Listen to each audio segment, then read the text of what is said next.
बरं, बोला. तुम्हाला बोलायचे काय लगेच? हे जलसंधारणचं काम करतात, त्यामुळे जमिनीशी संबंध आहे, त्यांचा पाण्यापर्यंत संबंध आहे. हा. हा, बोला. तर आता जे साहेब म्हणाले हा, की हा. ते आवाज कदाचित कटेल, थोड्या प्रवासात आहे मी.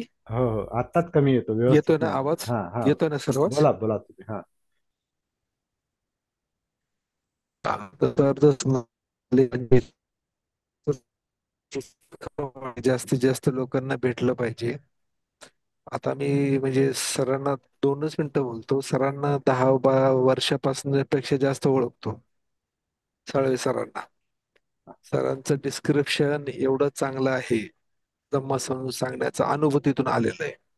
आणि अनेक आपण पुस्तकही वाचले आहेत, ज्याच्यामधनं आपल्याला डिस्क्रिप्शन ऐकायला, बघायला मिळतं, वाचायला मिळतं. परंतु आपले जर अशी कामना धडपड आहे की जास्तीत जास्त लोकांना हे जाणीव व्हावी, मिळावं, तर माझा जेवढा छोटासा अनुभव आहे, सगळ्यात मोठे ऍडव्हर्टाइजमेंट आपलं स्वतःचं वागणं, स्थिरता, आणि त्यातनं हे सरांचं ऐकून जी समज तयार झाली, त्याच्यातून जे वागण्या बोलण्यात, क्रिटिकल कंडिशन मध्ये किंवा चांगल्या कंडिशन मध्ये समोरच्याला जास्त समजून सांगायची गरजही पडत नाही. हा. ही स्थिरता, बोलण्यातला शांतपणा, स्थिर. हा. सरांचा आवाज कट झाला. हा. तर सरांचा मुद्दा थोडासा वेगळा होता. आपण आणि तो बरोबर होता. त्यांना जे सांगायचं आहे की ह्याच्यातून आपलं जे काम चालू आहे, हे योग्य रीतीने चाललंय की नाही, याचे साक्षीदार तुम्ही आहात. किंवा याचा निकष, आपलं काम योग्य आहे की नाही याचा निकष काय? तर तुम्ही लोक स्वतः प्रॅक्टिस करून आपल्या जीवनातले प्रश्न स्वतंत्रपणे हँडल करता की नाही, हा महत्वाचा भाग आहे. केवळ ऐकून सोडून देण्याचा मुद्दा नाही तो. तिथे प्रॅक्टिस करायची आणि जास्तीत जास्त त्यातून जी क्लिअरिटी येईल, त्याच्यातून आपल्याला आपले व्यक्तिगत जीवनातले प्रश्न आपल्याला हे करता आले पाहिजे, सोडवता आले पाहिजे. आपण दुःखमुक्ती हाच विषय आहे ना आपला. मग दुःख ज्याचं त्याचं स्वतंत्र आहे, प्रश्न ज्याचे त्याचे स्वतंत्र आहेत. तर ते प्रश्न ज्याने त्याने सोडवलं पाहिजे. किरण सरांना ते सांगायचं होतं आणि तोच निकष आहे. आणि त्या पद्धतीनं आपण चाललं पाहिजे. परंतु साधना करताना आपण असाही पण विचार करत होतो की प्रॅक्टिस करताना, विशेषतः जागृती सतीची प्रॅक्टिस करताना, आपण विहीर खोदण्याचं एक आपण उदाहरण घेऊ शकतो. तर विहीर जेव्हा आपण खोदतो, तेव्हा जेवढा भाग आपल्याला तो खोदून काढायचा आहे, तेवढा आपण हे करतो, मार्किंग करतो जणू काही. जसं आता आपण आनापानसतीच्या याच्यातून आपल्याला आपला एरिया कोणता आहे सुरुवातीचा, तर हे शरीर कसं आन करतं, कसं अपान करतं, हे म्हणजे माझ्या अनुभवानुसार पोटात उतरून पाहणे. नाभी नाभीपर्यंत, नाभीच्या ठिकाणी आतून, बाहेरून नाही.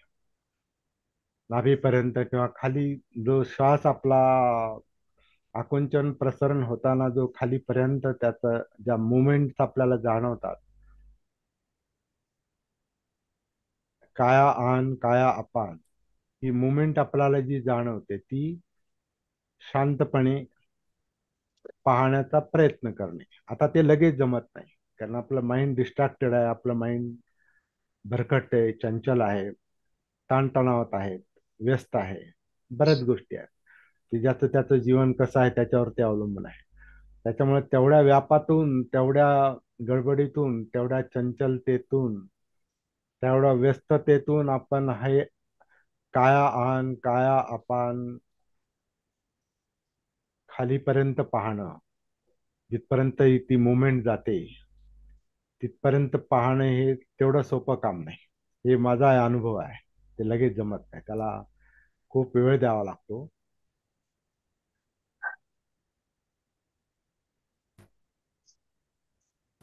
भंतेजींना मी थोडस, भंतेजी आपला व्हिडिओ बंद ठेवा.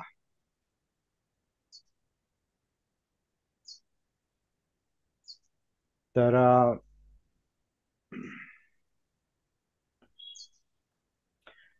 एवढ्या मानसिक व्यस्ततेतून काया आन काया अपान मध्ये उतरणे हे तेवढं सोपं नाही. हा माझा अनुभव आहे, अनेक वर्षांचा अनुभव आहे. परंतु ते एकदा जमायला लागलं तर ते ते करता करता ही चंचलता कमी होते, हे पण लक्षात घेऊ आपण. ती चंचलता आहे म्हणून साधना होत नाही असं नाही. साधना जशी जमायला लागते तशी चंचलता कमी होते, उलट आहे ते. त्याच्यामुळं माझं मन व्यस्त आहे किंवा मला वेळ मिळत नाही आणि खूप टेन्शन आहे आणि म्हणून माझी साधना होत नाही, असं पाहण्याऐवजी साधना करत राहा, प्रॅक्टिस करत राहा, ते कमी होईल.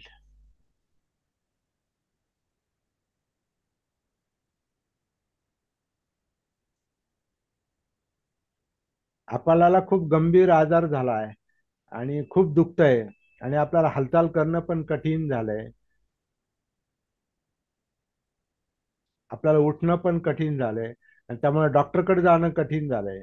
मग आपण असं नाही म्हणत नाही आता मला उठताच येत नाही आणि मला हालचालच करता येत नाही तर मग मी आता नाही जात डॉक्टरकडे, असं नाही होत. तुम्ही कसे असाल, तुम्ही कोणाची मदत घ्या नाही तर काही करा, नाही तर तुम्ही सगळं बळ एकवटून तुम्ही डॉक्टरकडेच जा, तिथं ते बरं होणार आहे. तसंच हे प्रॅक्टिस करताना जरी ती अवघड वाटत असली तरी ती करतच राहा, ते शोधतच राहा, बाकीचे प्रश्न कमी होतील, चंचलता कमी होईल, टेन्शन कमी होईल. कारण त्याच्यातच गुंतून पडल्यामुळे ही शांतता मिळत नाही किंवा ही साधना होत नाही, म्हणजे शांतता मिळत नाही. कारण ही शांततेसाठी साधना आहे, स्थैर्यासाठी साधना आहे. तर ते जेवढा एरिया आपण निवडतो विहीर खोदण्यासाठी, तर सुरुवातीला आपण काय करतो, ती वरची माती काढतो आणि माती पटकन निघते कारण ती भुसभुशीत आहे. जसा जमिनीचा काय म्हणतो पोत असेल तसा, जशी जमीन असेल तशी. काही ठिकाणी आधीच मुरुमापासूनच सुरुवात होते, काही डोंगराळ भागामध्ये तो भाग वेगळा. परंतु जनरली मातीचा भाग जो असतो तो मातीचा भाग पटकन निघतो, वरचा जो भुसभुशा आहे तो. पुढे जो मुरुम लागतो, तर मुरुमाला अजून ताकद लावावं लागते, अजून अजून जास्त खोदावं लागतं. आणि मुरुम संपल्यानंतर मग खाली खडक लागतो. खडक फोडताना आणखीन जास्त त्रास. तो जर थोडा थोडा म्हणजे कमी कडक खडक असेल, तो खडक भुसभुशीत तर नसतो पण कमी कडक असेल, तर तुम्ही त्याच्यावर ते जे काय घन मारतात, त्या घनाचे घाव हे करून ते खडक फोडू शकतात ते कामगार. किंवा आता आजकाल मशीन आल्यात, तो भाग वेगळा. परंतु हे आता मॅन्युअल काम आहे, इथे काय मशीन नाही चालत, आपल्या साधनेत मशीन नाही चालत, आपल्या ह्याच्यामध्ये मॅन्युअल प्रत्यक्षात काम करावं लागतं. मग तो घन घालतो मोठाले आणि मग तो खडक फोडतो. परंतु पुढे एक भाग येतो खडकाचा का, तर तो घनाने फुटत नाही, तो खूप मोठा खडक असतो. मग तिथं काय करतात, ते सुरुंग घेतात, सुरुंग सुरुंग घेतात. सुरुंगाचे ते पहारीनं तो खड्डा करतात, असा खोल खड्डा करतात आणि त्याच्यामध्ये दारू ती टाकतात, म्हणजे सुरुंगाची दारू काय म्हणतात त्याला, एक्सप्लोजिव्ह असते ना ती, स्फोटक. ती दारू त्याच्यामध्ये भरतात, त्याच्यामध्ये ती वात लावतात आणि त्या वातेला दोरी बांधतात आणि ती दोरी वरती जेवढं खोदलेलं आहे ते वरती वरून ती दोरी वर असते आणि त्या दोरीतून पेटलेला एक बांबूचा तुकडा असा त्या दोरीतून टाकला जातो आणि ती दोरी त्या याने ती त्या वातीपर्यंत तो हे जातो. तो तुकडा, पेटलेला तुकडा, तो बांबूचा तुकडा गोल छोटा तुकडा त्याच्यापर्यंत जातो. आणि तिथं गेल्यानंतर ती वात पेट घेते. आणि ते जे काही, काय म्हणतो आपण त्याला, डायनामाइट, बरोबर. हम्म. हा, तो जो सुरुंग आहे, ती वात पेट घेते आणि तो स्फोट होतो. स्फोट झाल्यावर तो खडक फुटतो. आणि मग ते पुढचं काम सुरू असं ते बरेच त्यांना सुरुंग घ्यावे लागतात. आणि अशा प्रकारे ते फुटत फुटत खाली फोडत फोडत ते पाणी लागतं, जे पाहिजे असतं, ज्याची गरज असते. आपली साधना थोडीशी अशीच आहे. कारण आपल्या मनाचे जे काही लेयर्स आहेत, जे स्तर आहेत, ते पण असे काही सोपे आहेत आणि काही कडक आहेत. काही काही भुसभुशीत आहेत, काही कडक आहेत, काही अति कडक आहेत. आणि का म्हणजेच कसे आहेत का, काही काही लवचिक लवचिक आहेत आणि काही इतके कडक आहेत की त्याच्यातून मार्ग काढणं हे थोडस कौशल्याचं पण काम आहे. त्याच्यामध्ये धम्माच्या शिकवणी आपल्याला उपयोगाला येतात. एक तर इथं दुसरा एक मुद्दा असा असतो की आपल्या अजागृत मनामध्ये, जे फार मोठं आहे, 80-90% अजागृत मन, ज्याला आधुनिक भाषेमध्ये अनकॉन्शियस माइंड म्हणतात. ते अनकॉन्शियस माइंड जे असतं ते फारच गुंतागुंतीचं आहे. हा, परत आता एक कडक आहे पण गुंतागुंतीचं पण आहे. ते कळत नाही, दिसत नाही स्पष्ट. इथं खडक तरी दिसतो, तिथं ते दिसत नाही. कारण तिथपर्यंत आपली जागृती सती पोहोचलेली नाही. किंवा पोहोचलेली जरी असली तरी तिथली जी गुंतागुंत आहे, ती गुंतागुंत आपल्याला पटकन मार्ग दिसू देत नाही. कारण कारण तो, किंवा तो मार्ग दिसत नाही आपल्याला त्या गुंतागुंतीमध्ये. कारण आपल्या ज्या मानसिकता असतात, म्हणजे आता उदाहरणार्थ आपण म्हणतो की आपलं मन कामछंदानं व्यापलेलं आहे, इंद्रिय तृष्णाने व्यापलेलं आहे. आणि इथून मागचं आपलं जे जीवन असतं ते अनेक गोष्टी त्याच्यामध्ये आपल्या दडलेल्या असतात आणि बऱ्याचशा अतृप्त असतात, ज्या मिळालेल्या नसतात आणि ज्या पाहिजेच असतात. तर त्या काम तृष्णेच्या किंवा इंद्रिय तृष्णांच्या गोष्टी असतात. आपल्या मनामध्ये तीव्र व्यापाद म्हणजे द्वेष असतो, चीड असते, त्याचे संस्कार असतात. आणि ते ते जे तो जो द्वेष असतो, चीड असते, ती अनेक बाबतीत असते. शेकडो गोष्टी आहेत ज्यांचा आपल्याला राग आलेला असतो, ज्यांची आपल्याला चीड आलेली असते, ज्यांचा आपण द्वेष करतो. असे अनेक लोक असतील, अनेक विषय असतील, नात्यागोत्यातले लोक असतील, नात्यागोत्यातले काही विषय असतील. तर ती सगळी चीड, तिथं आपण काही करू शकलेलो नसतो. आणि मग ते दबलेलं असतंय, ते संस्कार दबलेले असतात. जडत्वाचे संस्कार असतात आपल्यामध्ये, की नको वाटतं पुढे जायला. म्हणजे जडपणा जो असतो माणसामध्ये, काही करायची इच्छा होत नाही, जाऊ द्या. ते जाऊ द्या जाऊ द्या जाऊ द्या, तर ती एक हाडामासामध्ये ते जाऊ द्या, म्हणजे ते जे जडत्व आहे ते असं दडपलं गेलेलं असतं. त्याच्यानंतर काही डाऊट्स आपल्या मनामध्ये असतात, काही डाऊट्स आपल्या मनामध्ये असतात.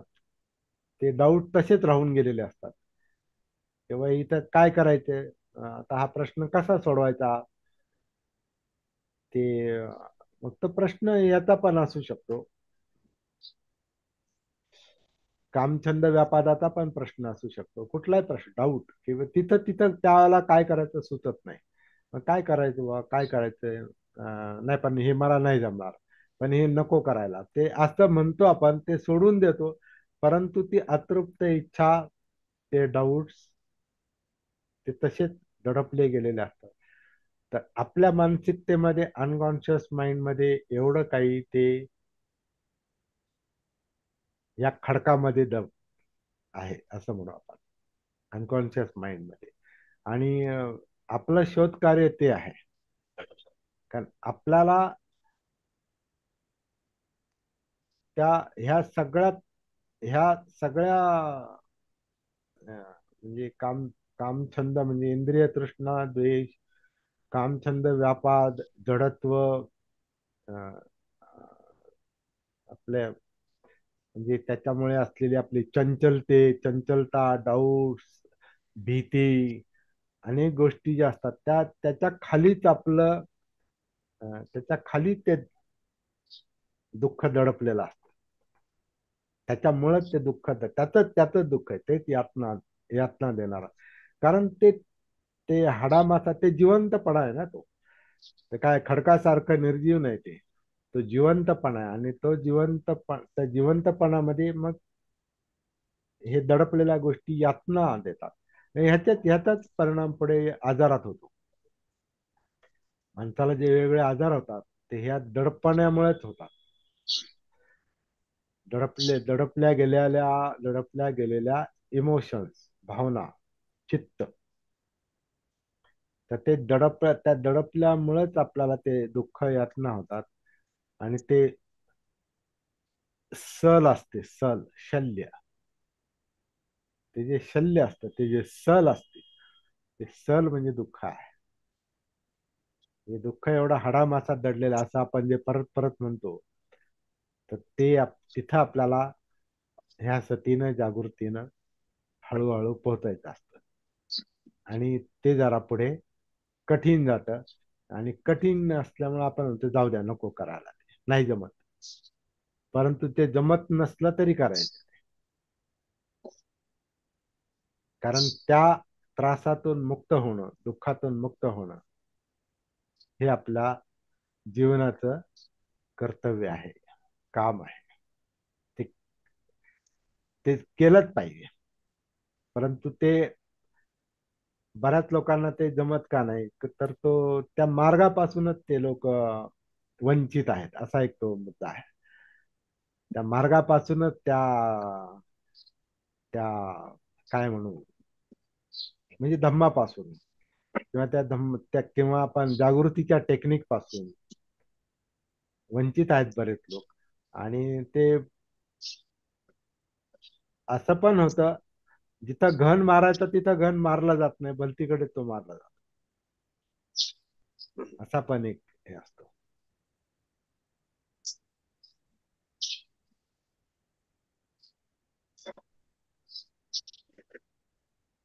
प्रॅक्टिस करत राहणं, एवढं एकच काम आहे. आणि प्रॅक्टिस करता करता ही जागृतीची प्रॅक्टिस असल्यामुळे आपण जेवढं पुढे जातो तेवढा प्रकाश पण पुढे जातो. जागृतीचे प्रकाश आहे ना, आलोक उत्पादी, असं त्या धम्मचक्र प्रवर्तन सूत्रामध्ये म्हटलेलं आहे ना. हे काय आहे, धम्मेसु चक्षुंग उत्पादी, म्हणजे चक्षु उत्पन्न होतात, समज येते. याणंग उत्पादी, त्याचं ज्ञान येतं, त्याची प्रज्ञा येते, त्याची समज येते, त्याचं विश्लेषण पण जमायला लागतं. हा, हे आहे, हे ते आहे. आणि आलोक उत्पादी म्हणजे प्रकाश उत्पन्न होतो. तर हा जागृतीचा प्रकाश जो आहे, हा आपल्याला पुढचा मार्ग दाखवतो. त्यामुळे जसं आपल्याला दिसत जातं तसं ते काम करत करत पुढं जावं लागतं. आणि हे काम आपल्याला निरंतर करावं लागतं. तर आज हा एक आपण आता जसं म्हणू की अष्टांग मार्गातला सम्यक दृष्टीचा भाग आहे. आता आपण जे बोलतोय ते समजून घेणं. तर दृष्टिक्षेपात ते काम आलं पाहिजे. जे काम आपल्याला करायचं ते आपल्या दृष्टिक्षेपात आलं पाहिजे. आणि ते दृष्टिक्षेपात आलं की पुढं आपल्याला थोडं निश्चय करावा लागतो, संकल्प करावा लागतो, ठरवावं लागतं. ते ठरवणं म्हणजे सम्यक संकल्प आहे. जे दृष्टीला समजलं त्यानुसार संकल्प, हे तर म्हणजे संकल्प आणि दृष्टी हे बरोबरच चालतात. जशी समज तशी कृती, हे तर सामान्य. म्हणजे चुकीचा समज असेल तर कृती, संकल्प पण चुकीचा असतो. म्हणजे मिथ्या दृष्टी असेल तर मिथ्या संकल्प असतो, सम्यक दृष्टी असेल तर सम्यक संकल्प असतो. म्हणजे योग्य दृष्टी असेल, योग्य समज असेल तर योग्य संकल्प होतो. म्हणजे संकल्प किंवा दृष्टी सम्यकच कशी राहील, योग्यच कशी राहील, ते काम सती दाखवते आपल्याला, जागृती दाखवते. म्हणून खरी सुरुवात ही सतीपासून आहे असं मला वाटतं. आता हे ग्रंथात कुठे याच्यात नाही आलेलं, परंतु सप्तबोध्यांगामध्ये सतीपासूनच सुरुवात होते. त्यामुळे सतीपासूनच ती सुरुवात आहे. आता इथे पुढचा जो मुद्दा आहे तो संकल्पाचा आहे. तर संकल्प म्हणजे जे समजलं ते करायचं, करायचं ठरवायचं, आणि त्यानुसार मग ते पुढचे परिणाम जे आहेत, हे पुढचे परिणाम आपोआपच त्यानुसार होत जातात. आता सम्यक संकल्पाचे जसं आता आपण काल पाहिलं की सम्यक दृष्टीमध्ये एक उदाहरण आपण काल पाहिलं की सब्बे संखारा अनिच्छाती यदा पय्याय पश्यती अथ निबिंदती दुःखे ए समग्र विशुद्धिया. म्हणजे सर्व संस्कार अनित्य आहेत ही समज आहे, ती अंतर्दृष्टी आहे, ही जागृतीला ती समज येते. किंवा सभ्य संखारा दुःखाती, दुःख लक्षात येतं, दुःख समजतं का हे दुःख आहे, याचं स्वरूप असं असं आहे, आणि याचं निवारण केलं पाहिजे, आणि हे निवारण अशा अशा पद्धतीने केलं पाहिजे, हे कळायला लागतं. तर हा सम्यक दृष्टीचा भाग आहे. किंवा सभ्य धम्मा अनंताती, जे आपलं जीवन आहे, जे संस्कारित अस्तित्व आहे, त्यातला जो कार्यकारण भाव आहे, त्यातलं जे सत्य आहे, ते सत्य म्हणजे आपण क्रिएट करत नाही, ते अनात्म आहे, ते नैसर्गिक आहे. तर ही जी समज येते त्यानुसार मग आपला पुढचा संकल्प आपोआपच तयार होतो की जर अनित्य आहे, जर संस्कार अनित्य आहेत, तर आपण मग त्याच्यामध्ये अडकून पडू शकत नाही. मग आता त्याचा उपाय, त्याचा परिणाम काय होणार? आपण लोभातून किंवा तृष्णेतून, कामछंदातून किंवा इंद्रिय तृष्णेतून आपण बाहेर पडण्याचा प्रयत्न करणार, म्हणजे अडकून नाही पडणार आपण. त्याला सत्य समजलं, सत्य दृष्टिक्षेपात आलं, आता आपण काय करणार, त्यानुसार आपण काय काम करायचं ते ठरवणार. आपण त्याच्यातून आपोआपच बाहेर पडण्याचा प्रयत्न करणार, सोडण्याचा प्रयत्न करणार. त्याला निखम्म म्हटलेलं आहे. म्हणजे निखम्म म्हणजे नैष्कर्म्य, ते मनात आलं तसंच नाही करायचं. अजागृत मनात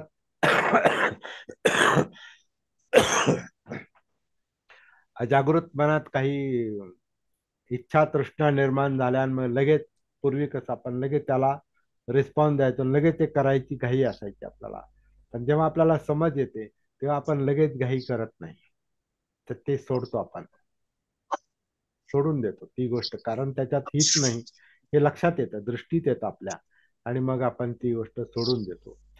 किंवा असं म्हटलेलं आहे की असं म्हणजे याच्यातून आपण काय करायला लागतो, एक शिलाचरणाला सुरुवात होते आपली, शिलाचरणाची सुरुवात होऊ शकते. किंवा आपल्याला आपल्या दृष्टीला हे कळतं की आपला हा जो द्वेष आहे, हा द्वेष आपल्याला त्रासदायक आहे, ही चीड जी आहे ही आपल्याला डिस्टर्ब करते.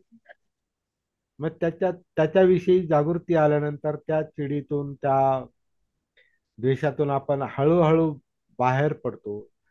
मग द्वेषातून आपण बाहेर पडायला सुरुवात झाली की आपोआपच आपल्याला, आपल्यामध्ये द्वेषरहित अवस्था ही मैत्रीची असते, म्हणजे समजून घेण्याची असते. समोरच्या माणसाबद्दल आपल्याला चीड येण्याऐवजी किंवा द्वेष वाटण्याऐवजी आपण त्याला समजून घेण्याचा प्रयत्न करतो, की त्याची मानसिकता तशी आहे म्हणून तो तसा बोलतो, तसा वागतो, आणि मला असं वाटतं की त्यांनी तसं वागू नये आणि त्यांनी तसं बोलू नये, ही माझी अपेक्षा आहे. परंतु समोरच्याची मानसिकता जर तशी आहे तर तो तसाच वागणार आहे, ही समज येते. मग त्याच्याविषयीची एक मैत्रीची भावना तयार होते, आपुलकीची भावना पण तयार होते. आपण माणसाला माणूस म्हणून समजून घेऊ शकतो, कारण आपण स्वतःला समजून घ्यायला सुरुवात केलेली असते. तर जेवढं आपण स्वतःला समजून घ्यायला सुरुवात करतो, समजून घेतो, तेवढं आपण दुसऱ्याला समजून घेतो.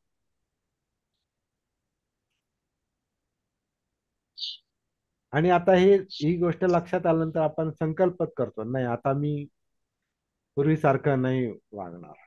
म्हणजे आपल्यामध्ये शिलाचरण पण सुरुवात होते आणि ते करण्याचा आपण पुन्हा पुन्हा प्रयत्न करतो.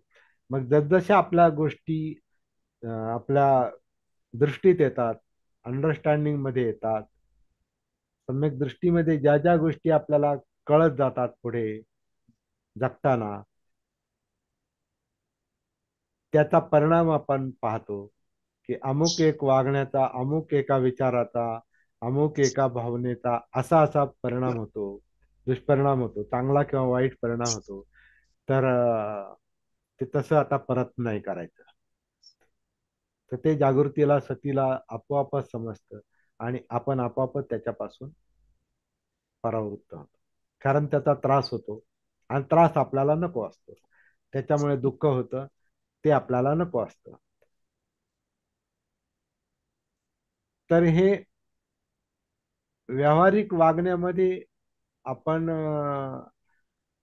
व्यवहारामध्ये जगताना जेव्हा आपल्याला ही गोष्ट लक्षात येते, तेव्हा त्याचा परिणाम आपला वाणीवर पण होणार. म्हणून सम्यक संकल्पानंतर सम्यक वाचा येते. आपलं बोलणंच बदलतं, आपलं बोलणं सुधारतं. मनामध्ये जर मैत्री निर्माण, द्वेष कमी झाला आणि मैत्री जर निर्माण झाली, तर आपलं बोलणंच मैत्रीपूर्ण येणार. त्याच्यामध्ये चीड किंवा शिवीगाळ करणं किंवा तोडून बोलणं, उद्धट बोलणं, खोटं बोलणं, निंदा करणं, व्यर्थ बडबड करणं, संपफलापवाचा म्हणजे व्यर्थ बडबड करणं, त्याच्यातून आपण अलिप्त होतो. फरुस वाचा म्हणजे कठोर बोलणं, त्याच्यातून आपण अलिप्त होतो. मुसावादा खोटं बोलणं, त्याच्यातून आपण अलिप्त होतो.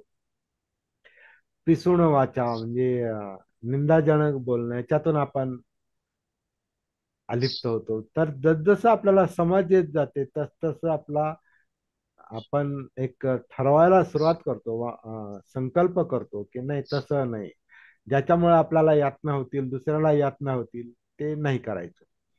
हा संकल्प जागृतीमुळं, समज अंडरस्टँडिंग आल्यामुळं निर्माण होतो आणि मग पहिलं परिवर्तन होतं ते आपल्या वाणीवर, आपल्या बोलण्यावर. आपलं बोलणं बदलतं. बोलताना आपण विचार करायला लागतो, विचार करतो, विचार करून बोलतो. त्याच्या आधी बोलल्यावर विचार करतो आपण, बोलून झाल्यावर. म्हणजे खोटं बोलल्यावर आपण म्हणतो अरे खोटं बोललो मी. तर ते काय वाईट नाही, ठीक आहे, लक्षात आलं आपण खोटं बोललो. परंतु जसजशी जागृतीची पातळी आपली उंचावते, तसं खोटं बोलण्याच्या नंतर लक्षात येण्याऐवजी खोटं बोलायच्या आधी, म्हणजे खोटं बोलण्याचा विचार जरी मनात आला तरी आपण लगेच थांबतो तिथे, लगेच व्यक्त करत नाही, बोलत नाही आपण. आणि त्याच्यानंतर ती स्टेप अशी येते की खोटं बोलण्याचा विचार मनात जरी उदय पावला, उदय पावायच्या बेतात असेल, तिथल्या तिथं आपण लगेच अं, ती जागृती सती आपल्याला सांगते वेट थांबा. तर तिथल्या तिथं ते जणू काही विरून जातं. आणि नंतर ही जेव्हा आपली एक अशी एक सवय बनते, तेव्हा ते खोटं बोलण्याची जी सवय असते, खोटं बोलण्याची जी विचार करण्याची सवय असते, ते जे खोटं बोलणं निर्माण होत असतं, ते आपोआपच थांबतं. अशा प्रकारे आपल्याला जो आधीचा जो हॅबिच्युअल पॅटर्न असतो, आधीचा जो सवयीचा भाग असतो, ती सवय आपोआपच ट्रान्सफॉर्म होते, म्हणजे त्याच्यामध्ये रूपांतर होतं. आणि मग नॅचरली आपण चांगलं वागायला लागतो, चांगलं बोलायला लागतो.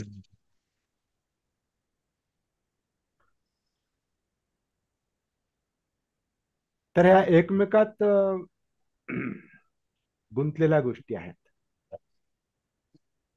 तर आपण बोलता बोलता सम्यक दृष्टीतून सम्यक संकल्पातही आलो आणि सम्यक वाणीमध्ये पण आलो, सम्यक वाच्यामध्ये पण आलो.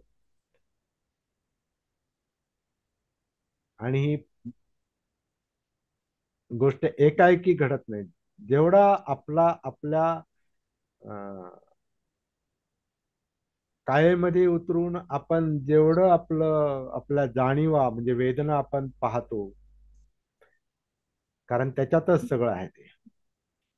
त्या वेदना जाणीवा जेवढ्या आपण सूक्ष्मपणे पाहतो, आपल्या चित्तातल्या इच्छा आकांक्षा तृष्णा ज्या आहेत, तृष्णा जे समुदाय जो आहे, दुःख समुदाय जो आहे, तो चित्तामध्ये आहे.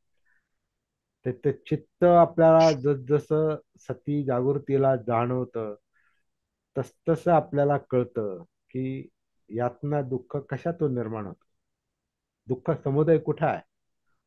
तर दुःख समुदाय आपल्या त्या जागृतीला जाणवला, त्याचं एकदा ठिकाणा कळला, त्याचं एकदा तो कार्यकारण भाव कळला, तो धम्म समजला असला, धम्म समजला, ते सत्य समजलं की आपापच संकल्प तयार होतो की हा, हे इथं आहे ते मूळ. याचा परिणाम आपल्या वाणीवर होतो, याचा परिणाम आपला काही कृतीवर होतो. जे आपण शील जे म्हणतो ना, पानाती पाता वेरमणी किंवा दिन्न दाना वेरमणी आणि कामे सुमिच्छाचारा वेरमणी. तर हे जे पहिले तीन शिला आहेत, ती काही पातळीवरची शिला आहेत. तर त्याचं मूळ जे असतं ते चित्तामध्ये असतं. चित्तामध्ये जर चीड हिंस्र भावना जर असेल, तर ती काय वाटे, ती हिंस्र भावना वाणीतूनही व्यक्त होते. मग आपण शिवीगाळ करतो, टोचून बोलतो, तोडून बोलतो, कठोर बोलतो. आणि तेवढ्यावर आपण भागलं नाही तर आपण ज्याच्याबद्दल चीड आहे, ज्याच्याविषयी द्वेष आहे, मग ती वस्तू असो किंवा माणूस असो, ती आपण नष्ट करण्याचा प्रयत्न करतो. समजा एखादा, काही लोकांना समजा आता मोबाईल वापरतात आणि तो मोबाईल नीट चालला नाही, नीट आवाज आला, तर काही असे म्हणजे त्याला आपण काय म्हणतो, सनकेल डोक्याचे काही जी माणसं असतात, तर तो मोबाईल फोडून टाकतो. एखादी वस्तू त्याला नाही आवडली तर तो आपटतो. एखादा माणूस जर त्याला आवडला नाही तर त्याला मारतो. आणि अजिबातच नाही आवडला आणि त्याची चीड, त्याचा राग जर अनावरच झाला, खतम करतो. त्याचं मूळ चित्तामध्ये आहे. विभव तृष्णा. हा, ही विभव तृष्णा म्हणजे मला नाही पाहिजे, बरोबर आहे. तिथे त्याच एकातच आहे, एका नाण्याच्या दोन बाजू आहेत त्या. एका नाण्याच्या दोन बाजू, भव आणि विभव एका नाण्याच्या दोन बाजू आहेत त्या. हे पाहिजे आणि ते नको, त्यात एकच आहे. मला ते नाही पाहिजे म्हणजे काय, मला काहीतरी पाहिजे आणि ते नाही मिळत, त्याच्यात तो अडथळा आहे म्हणून ते नको. कारण ते का नको, मला हे पाहिजे. मला मोबाईल का फोडायचा आहे, कारण तो मला जे काम पाहिजे ते करत नाही. मग त्याच्यात दोन्ही पण, दोन्ही भव काम करतात, विभव आणि भव, पाहिजे आणि नको, बनणे आणि न बनणे, हे असं पाहिजे तसं नको. तर हे जेव्हा ही ही भवची भावना, हे भवचं चित्त किंवा विभवचं चित्त जिथं निर्माण होतं, जेव्हा निर्माण होतं, तिथंच आपली सती उपस्थित असेल, तर त्याचं रूपांतर कृतीमध्ये होणार नाही.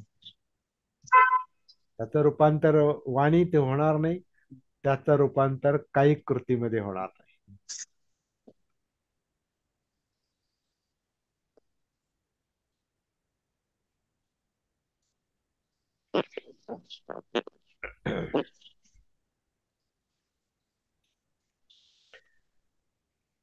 याचा परिणाम काय होणार?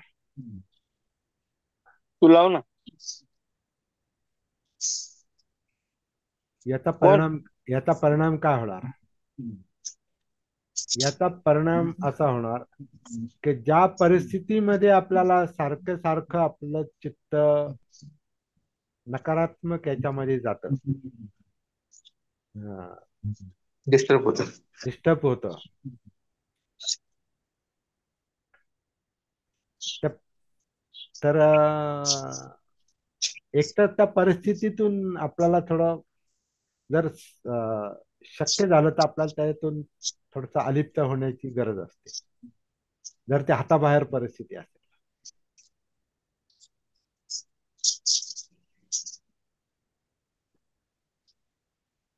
उदाहरण समजा, टोकाची उदाहरण समजा, शेजारी आपल्या आपल्या घराजवळ समजा खाटीकखाना आहे,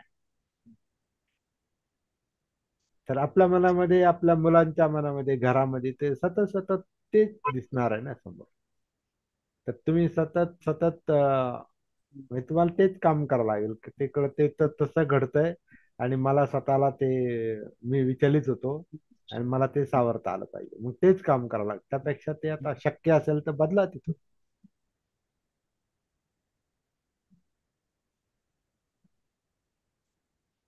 किंवा तुमच्या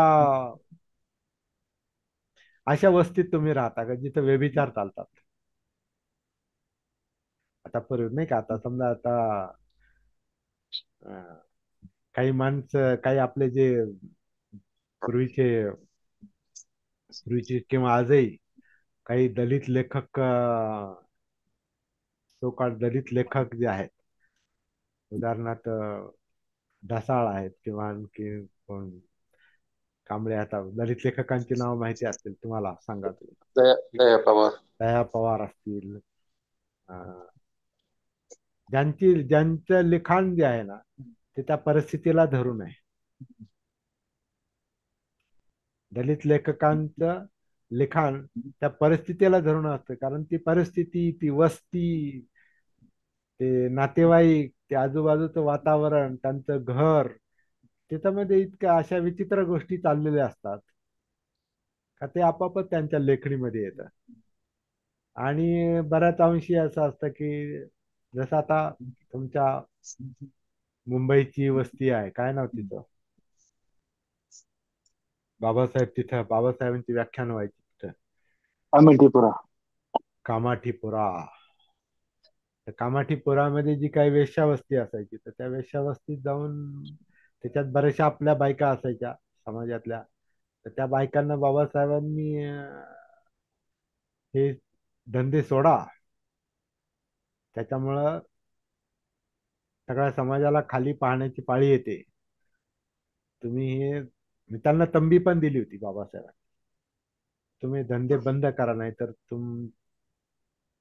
काय म्हणतात, जे काय तुम्हाला शिक्षा द्यायची ती आम्ही सामाजिक पातळीवर देऊ वगैरे, असं काही बोलले असतील त्यांना ते. तुमची तसं बरंच कठोर त्याचा, ते शब्द त्यांचे आठवत नाही काय म्हटले त्यांना ते, पण एक गोष्ट त्यांनी केली की तुम्ही हे धंदे बंद करा. तर ते द्वेषानं नाही बोलले मात्र तिथं, त्याचं कारण असं आहे, त्याचा पुरावा असा आहे की त्याच्यानंतर त्यांनी काही वेश्यांची लग्न लावून दिली.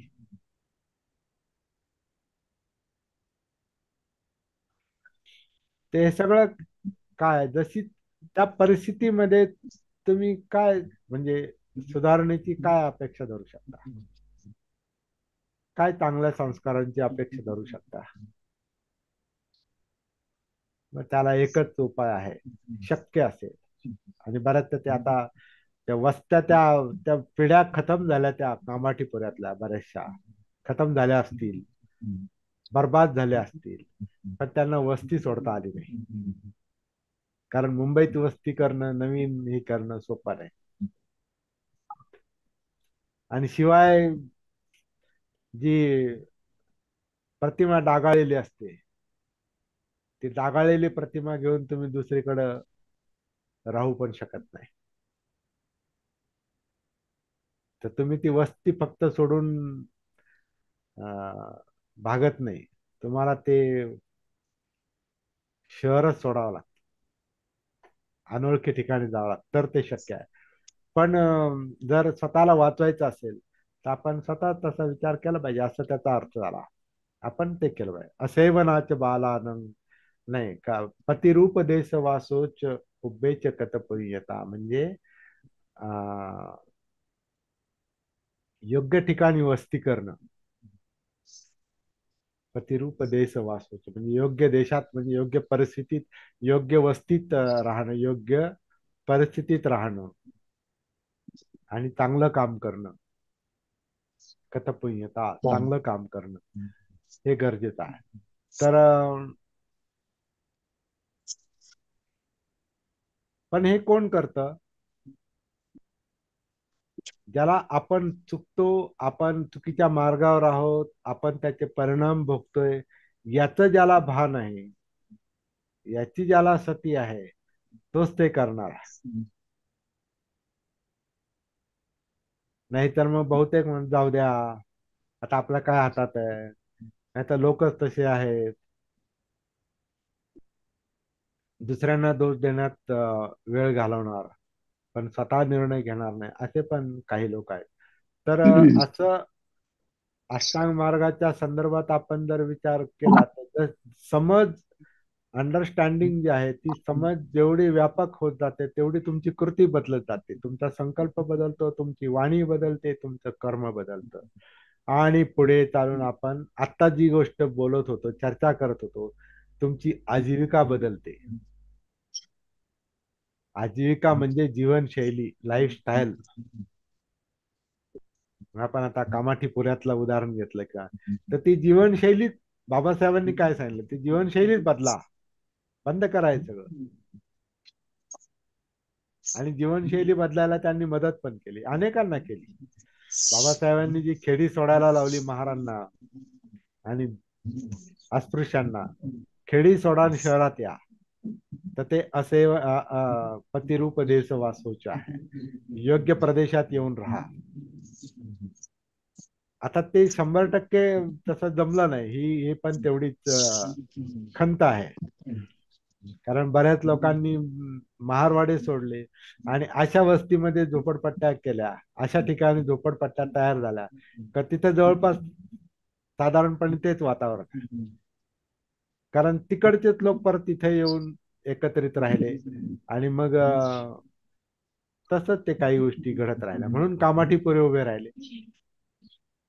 मुंबईत जाऊन कामाठीपुरा का उभा राहिला, तर ते संमिश्र लोक, उलट ते जास्त काही गोष्टी ते जास्त विचित्र झाल्या वगैरे वगैरे. आता एक खरं तर तो एक वेगळा अभ्यासाचा विषय आहे, समाजशास्त्राचा विषय हा. समाजशास्त्राच्या पद्धतीने त्याचा विचार करावा लागेल.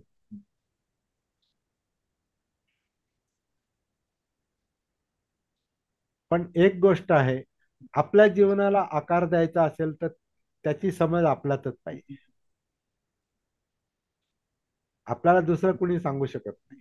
मला ते जर कळत असेल की माझ्या अशा अशा राहण्यामुळं, अशा अशा विचार करण्यामुळं, अशा अशा बोलण्यामुळं, अशा विचारांमुळं, अशा चित्तामुळं माझ्यात जर असं निर्माण होतंय आणि मी असं वर्तन करतोय आणि मला ते जाणवतंय, माझ्या सतीला, जागृतीला ते जाणवतंय, तर मी स्वतः त्याच्यातून बाहेर पडण्याचा प्रयत्न करणार.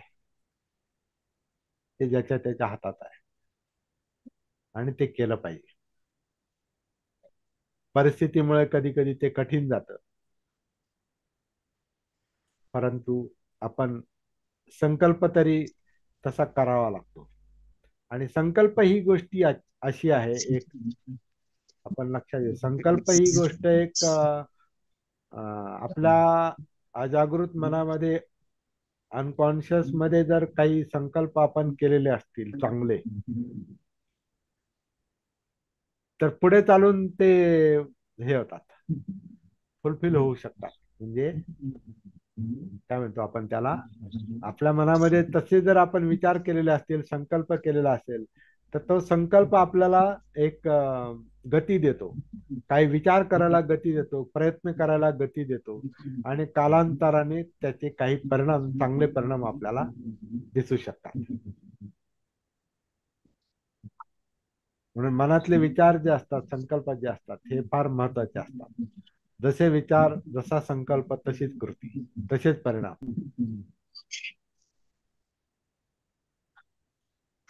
तर संकल्पाचा हा आता बुद्धांच्या म्हणजे बुद्धिप्राप्तीच्या अगोदर त्यांनी असं म्हणजे आहे वर्णन की संकल्प केला की माझी मज्जा गळून पडले तरी चालेल, पण मी बोधिप्राप्त केल्याशिवाय हे स्थान सोडणार नाही.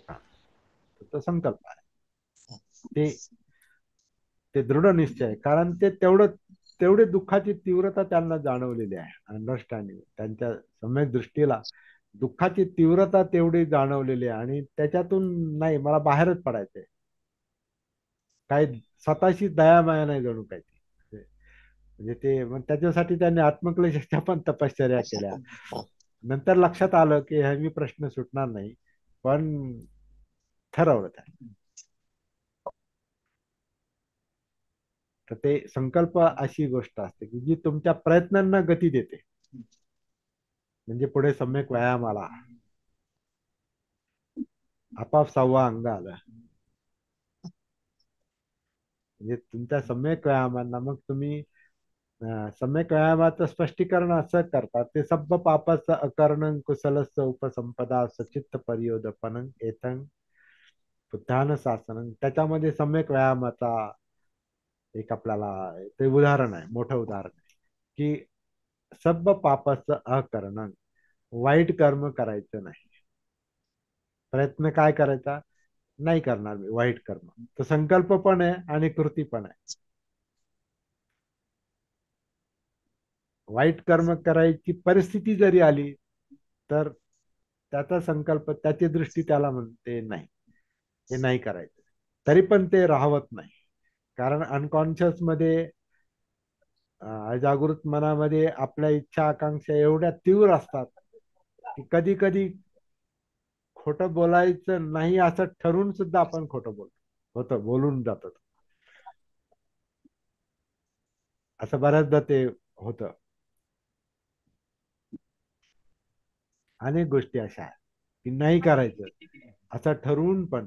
कारण ती ठरवण्याची म्हणजे संकल्पाची तीव्रता, त्याचा फोर्स, त्याचा पॉवर तेवढा स्ट्रॉंग नसतो. जेवढं समजलेलं असतं तेवढं करण्यात करण्यात शक्ती लागत नाही. ती शक्ती का लागत नाही, कारण आपले आपले जे पूर्वसंस्कार असतात ते आपल्याला मागे ओढत असतात, किंवा ते तसंच करायला लावतात, परत वाईटच करायला लावतात. कारण ते जास्त केलेलं असतं, आपण जास्त झालेलं असतं आपल्याकडून.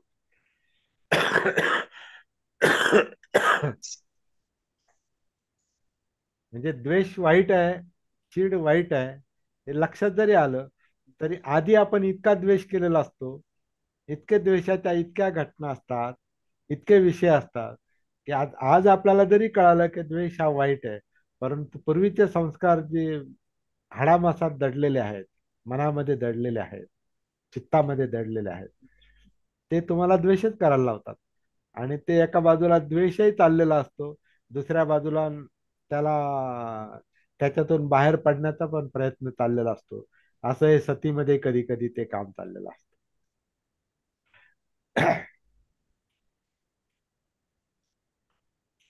दुहेरी काम चाललेलं असतं बरेच दिवस. संस्कार असे रिसेट नाही करतायत. हा संस्कार रिसेट नाही करतायत.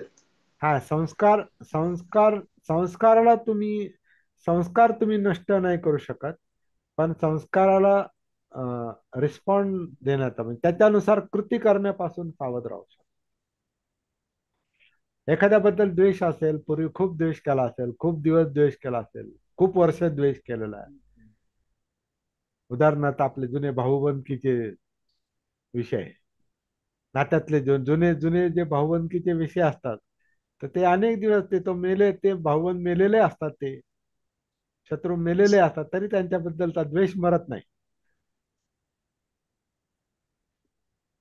त्यांच्या पुढच्या पिढ्यांना पण आपण दोष देतो. हा ते मला माहिती आहे, ते खानदान कशी आहे ते, म्हणजे आपण त्या है ना, म्हणजे अशी परिचित भाषा आपली अशी असते. आपण त्यांच्या मुलांना, त्यांच्या नातवंडांना पण ते खाणच तसे, खाण तशी माती, आपल्याला संस्कार असेच दिले जातात. शब्द म्हणी अशा काढलेल्या असतात का तो द्वेष बरोबर तसाच राहील, खाण तशी माती. म्हणजे आपण त्यांच्या शत्रूच्या नातवंडांना परतुंडांना पण आपण दोष देतो, त्यांच्या सगळ्या घराण्याला दोष देतो. ते का, ते आम्हाला माहिती आहे.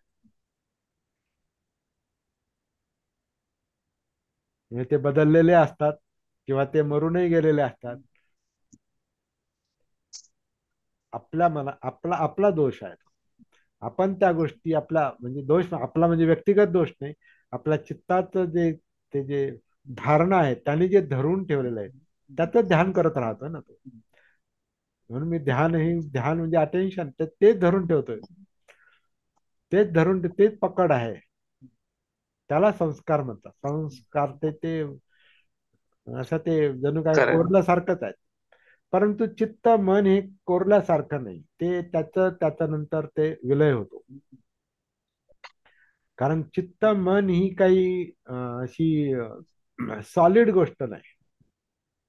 सॉलिड गोष्ट नाही. समजा आता ही वस्तू आहे, त्याच्यावर तुम्ही जर असं खूप खरवडलं असतं कशांतर असं, आणि हे वरचं लेअर त्याचं गेलं तर ते परत लेअर येणार नाही का. तर चित्त मन ही अशी काही सॉलिड गोष्ट नाही का ते त्याला त्यातला द्वेष कमी झाला म्हणजे त्याचं तो द्वेष निर्माण झाला आणि त्याला व्यक्त होऊ दिलं नाही, तो कृतीत उतरला नाही म्हणजे तो द्वेष तसाच राहील असंही नाही. कारण ती ती एक इलेक्ट्रोकेमिकल प्रोसेस आहे आपण म्हणतो ना. चित्त मन ही काय इलेक्ट्रोकेमिकल प्रोसेस, आणि इलेक्ट्रोकेमिकल प्रोसेस ही स्थिर नाही. कारण ती प्रोसेस आहे, प्रोसेस बदलते.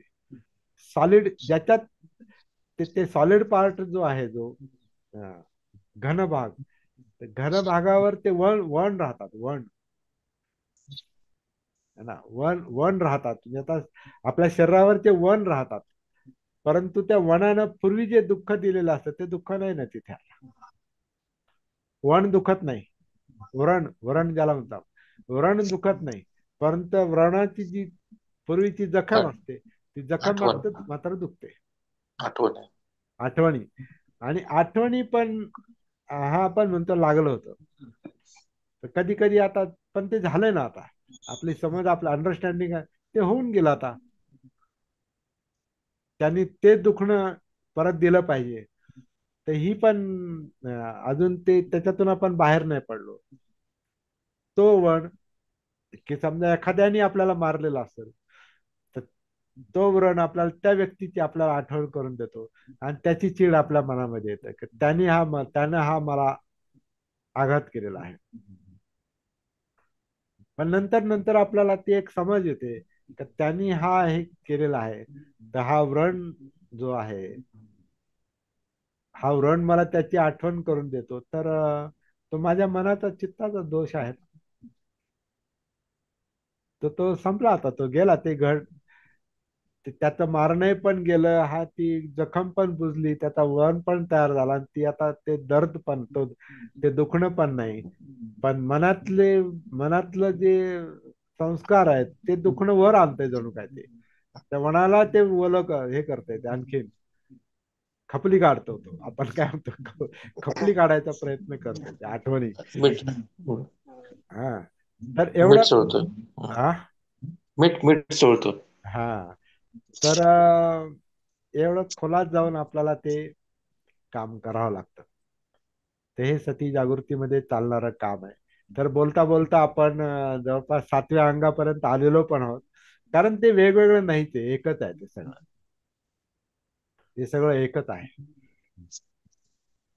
आणि याचा परिणाम असा होईल का एक दिवस असा येईल की ते सगळं जे काही दडपलेल्या यातना आहेत अजागृत मनामध्ये, अनकॉन्शियस मनामध्ये, तर अनकॉन्शियस माइंड किंवा अजागृत मन जागृतीमध्ये काय म्हणतात, अजागृत मन जागृतीमध्ये कन्वर्ट होणं, विलीन.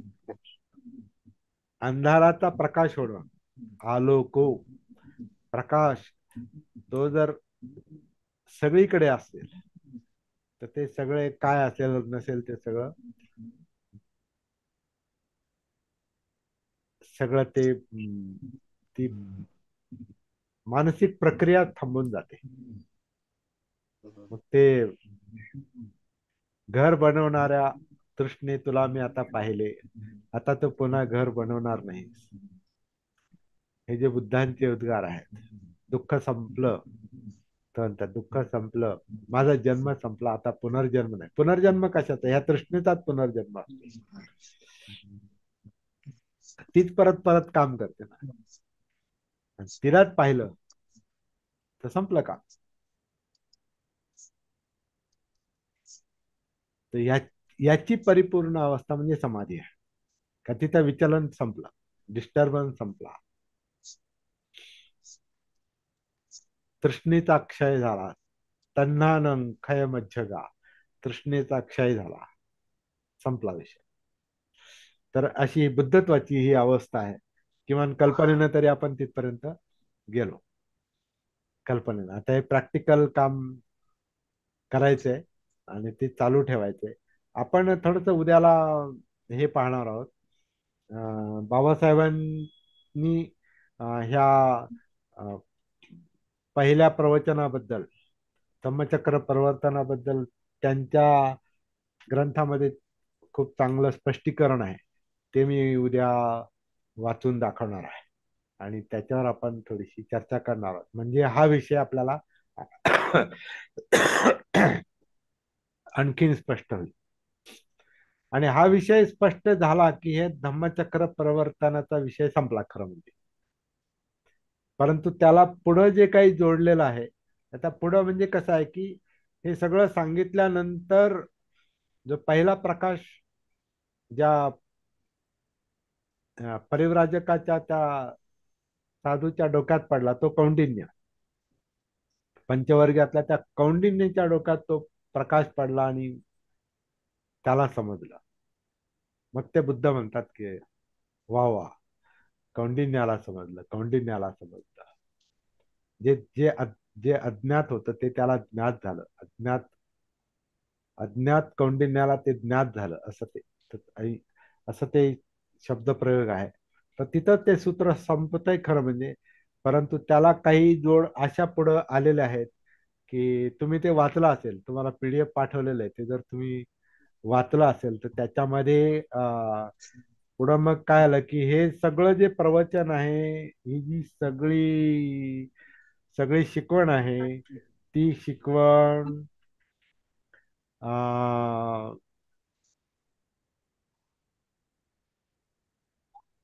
भूमीवर राहणाऱ्या देवतांनी ऐकली. ह्या भूमीवर राहणाऱ्या देवतांनी ऐकली आणि त्यांनी साधुकार केला, शब्दाचा उच्चार केला की भगवंताने वाराणसीच्या ऋषीपतन मृगदाय वनामध्ये हे अनुपम धम्मचक्र प्रवर्तित केले आहे की जो विश्वात श्रमण, ब्राह्मण, देवता, मार, ब्रह्मा किंवा कोणत्याही व्यक्तीला त्याला विरोध करणं शक्य नाही किंवा त्याला प्रवर्तित करणं शक्य नाही. ते काम बुद्धाने केलं. हे भूमीवर राहणाऱ्या देवतांना समजलं, त्यांनी साधुकार केला, त्यांनी अभिनंदन केलं. मग त्या भूमीवर राहणाऱ्या देवतांनी चातुर्महाराजिक देवतांना त्यांनी ते सांगितलं. मग चातुर्महाराजिक देवतांनी ते त्रयत्रिंश देवतांना सांगितलं. मग त्यांनी परत तेच उद्गार काढले की भगवंतांनी वाराणसीच्या ऋषीपतन वनामध्ये अमुक अमुक अमुक अमुक हे केलं आणि याला कुणी प्रवर्तित किंवा याला विरोध करू शकत नाही किंवा प्रवर्तित पण करू शकत नाही. मग त्या तावतींस देवातल्या लोकांनी यमदेवाला सांगितलं. मग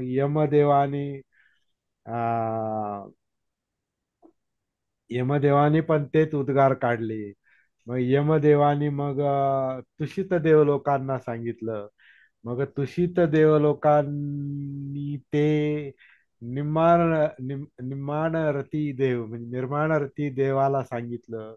मग निर्माणरती देवानं ते परनिर्मित परनिर्मित वशवर्ती देवतांना सांगितलं. आता हे काय आहे? हे सगळं देवतांचे जे लेव्हल्स आहेत, देवांचे जे लेव्हल्स आहेत पारंपरिक याच्यामध्ये, तर त्या गोष्टी याच्यामध्ये त्या आलेल्या आहेत आणि ते सुत्तामध्ये टाकलेलं आहे. तर त्याचा अर्थ काय, हा एक वेगळाच अभ्यासाचा विषय आहे. किंवा त्यांना ते काय म्हणायचे, ज्यांनी हे त्याच्यात टाकलं ते काय म्हणायचं. पंचवर्गीयांना बुद्धांनी शिकवण दिली आणि दुःखमुक्तीचा मार्ग सांगितला, मध्यम मार्ग सांगितला, विषय संपला.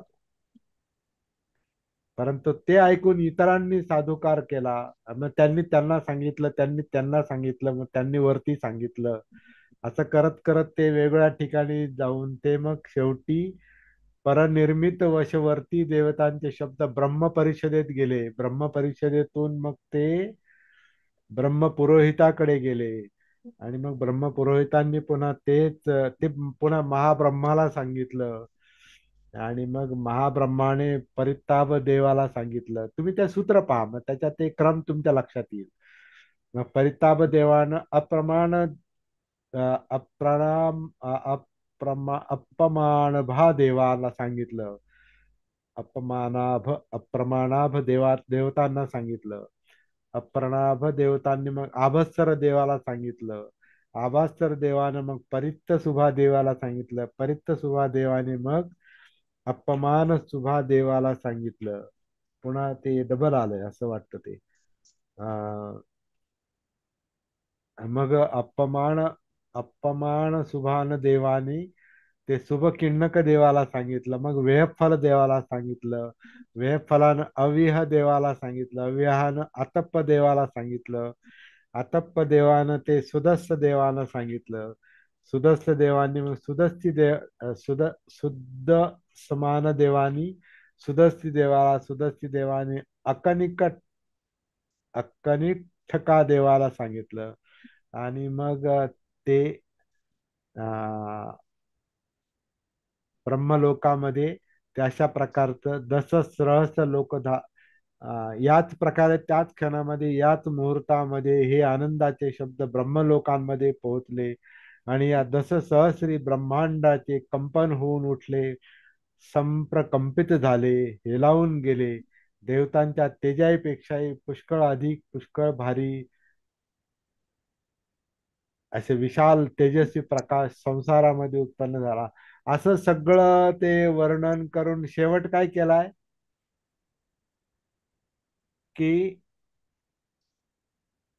भगवंत म्हणजे भगवान बुद्ध उल्हासपूर्ण शब्दात म्हणाले, आहा हा कौंडिन्याने जाणले. म्हणजे शेवट तिथं केलाय, कौंडिन्याने जाणले. आणि मग त्याला अज्ञात कौंडिन्य असं एक नाव पडलं, असं शब्द प्रयोग केलेला आहे. मुख्य गोष्ट अशी आहे की आता बाबासाहेबांनी ज्या गोष्टी सांगितलेल्या आहेत त्या आपल्याला परत इथं लक्षात ठेवाव्या लागतात. की निकायांमध्ये ज्या ज्या गोष्टी आलेल्या आहेत त्या गोष्टींमुळे बुद्धांची शिकवण आणि बुद्धांचं चरित्र हे गोंधळात टाकणारं बनलेलं आहे. त्याचं हे एक उदाहरण आहे. हे आपल्याला स्पष्टपणे लक्षात घ्यावं लागतं. कारण हा विषय दुसरीकडेच गेला ना. आता मी वाचल्यानंतर तुमच्या मनात तो धम्मचक्र प्रवर्तनाचा मुद्दाच राहिला नाही, नसेल तेवढ्या हे पुरता तरी. हे हा हे बोधी प्राप्त झाल्यानंतरच असावं. हा बोधीप्राप्ती झाल्यानंतर, हा बरोबर हा, आहे. आणि नाही नाही नाही. हा धम्मचक्र ते सुरुवातीला जे चक्र हे केलं ना, हा सुरुवातीचं जे त्यांचं व्याख्यान आहे समजा, हो तर त्यावेळेला त्याला लागू नाही पडत. हे बोधी प्राप्त झाल्यानंतरला लागू पडते. हा मग तो एक वेगळाच विषय. पण तेव्हा सुद्धा ते का, म्हणजे सामान्य म्हणजे हे माणसं, हे सामान्य प्रॅक्टिकली त्याचा वेगळा, माणसाला हा प्रॅक्टिकली त्याचा वेगळा काहीतरी अर्थ त्यावेळेला लागत असेल. लागत असेल, मग तो तो शोधण्याचा तो वेगळा याचा मुद्दा आहे तो. म्हणजे आता हे ज्यांच्या क्षेत्रात हे शब्द आहेत हम्म. त्यांनाच विचारावं लागेल, बघ तुम्ही या सगळ्या देवांना देवतांना काय म्हणतात, म्हणजे कशाला म्हणता तुम्ही ते. हे सगळ्या देवतांची जी नावं आहेत, तर तुम्ही कशाला कशाला यम कशाला म्हणता तुम्ही, किंवा त्रायतींस देव म्हणजे कोण, किंवा अमका देव म्हणजे कोण. हे काय 10-12 देवतांचे लेव्हल त्यांनी सांगितलेले आहे. तर ते काय आहे ते एखाद्या ब्राह्मणालाच विचारावं लागेल, किंवा एखाद्या पुरोहितालाच विचारावं लागेल, पंडितालाच विचारावं लागेल. नाही, तो सांगाल सगळे ते सगळे देव तर असेच निर्माण झालेत सगळे यातूनच. देवता ते सांगेल, तो तो बरोबर सांगणार तो.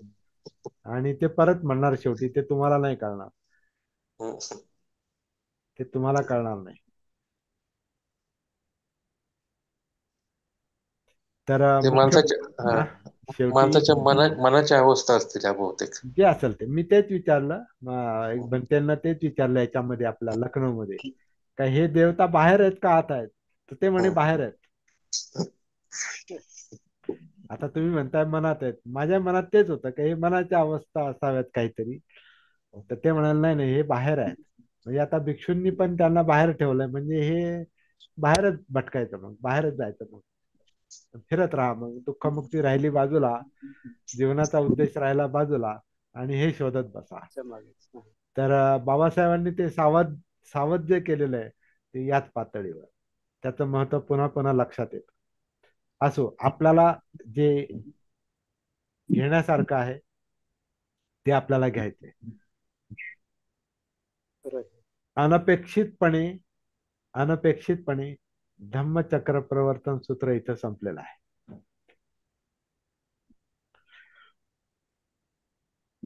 कारण याच्यावर काय अभ्यास करणार आहे आपण आता?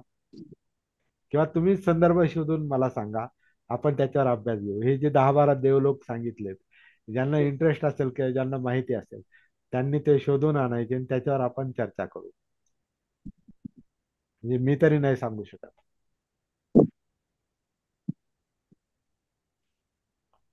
भिक्षू पण म्हणतात ते बाहेर आहे. आता बाहेरचं कोण सांगणार? ते आपण एखाद्या खेड्यामध्ये ते एक हे आहे बघा, की एखाद्या माणसावर असं काही, एखाद्या माणसाला वेळ लागलं किंवा एखादा माणूस जरा विचित्र सारखं वागायला लागला, तर ते म्हणतात बघा, याला काहीतरी बाहेरचं आहे. असंच आहे ना? काय नाही, याला काहीतरी बाहेरचं आहे, याला भूत लागलं, याला बाहेरचं काहीतरी लागलं याला पाठीमाग. आणि हे आपल्याला नाही समजायचं, हे जाणत्याकडेच जावं लागेल. तर असे काही जे प्रकार आहेत, तर आपण त्याच्यातून मुख्य मुद्दा जो आहे तो, जागृतीच्या सहाय्याने दुःखमुक्ती मिळू शकते, हा अष्टांग मार्गातला जो संदेश आहे तो आपण लक्षात ठेवायचा आणि त्याप्रमाणे प्रॅक्टिस करायची. आणि मला वाटतं एवढं आजच्या याच्यात बोलून मी थांबतो.